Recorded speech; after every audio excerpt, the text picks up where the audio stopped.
Sejumlah tokoh Sumatera Barat dan masyarakat Minangkabau di rantau hadir bersama Gubernur Sumbar Mahyeldi dan Ketua DPRD Supardi dalam gelaran silaturahmi di Hotel Balairung DKI Jakarta 24 Mei 2022 lalu. Di antara tokoh perantau asal Sumbar tersebut tanpa hadir mantan Menteri Sosial Bakhtiar Kamsah, mantan Menteri Dalam Negeri Gamawan Fauzi, mantan Kapolda Sumbar Dasrul Lamsudin.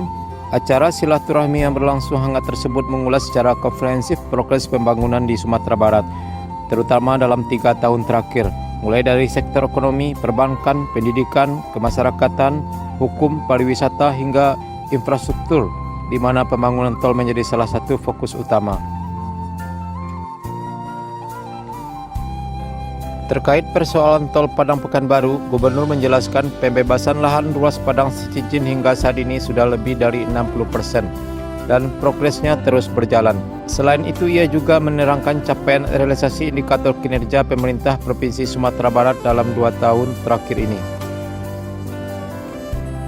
Sementara itu, Ketua DPRD Supardi mengatakan persoalan jalan tol tersebut harus diluruskan agar tidak timbul stigma bahwa pembangunan tol dan investasi di Sumbar terkendala tanah ulayat.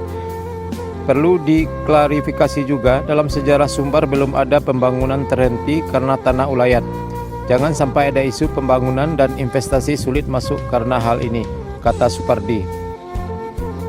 Silaturahmi diakhiri dengan sesi diskusi yang diwarnai berbagai masukan dan saran dari Bakhtiar Kamsah, Gamawan Fauzi, Dasrul Lamsudin, Basril Jabar, dan tokoh-tokoh masyarakat Sumbar lainnya yang turut hadir. Pembangunan beberapa ruas jalan tol yang membentang di wilayah Provinsi Sumatera Barat memang perlu dukungan penuh dari semua pihak. Bagaimana tidak, pembangunan ruas jalan tol Pekanbaru Padang seksi Padang Sicincin yang menjadi satu-satunya ruas jalan tol yang sedang dalam tahap konstruksi yang membentang di wilayah Sumatera Barat dan telah dimulai sejak 2018 silam, yang saat groundbreakingnya dihadiri langsung oleh Presiden Jokowi, yang sampai saat ini belum juga rampung. Belum lagi lanjutan beberapa ruas tol lainnya, diantaranya ruas Sicincin Bukit Tinggi Payakumbuh, dan Payakumbuh Pangkalan, yang hingga saat ini belum disentuh pembangunan. Sementara untuk seksi lainnya yang masuk ke wilayah Provinsi Riau menunjukkan progres yang signifikan. Bahkan untuk seksi 6 Pekanbaru Bangkinang telah dibuka fungsional beberapa waktu yang lalu. Faktanya banyak masyarakat yang menginginkan feeder tol Pekanbaru Padang ini dibangun.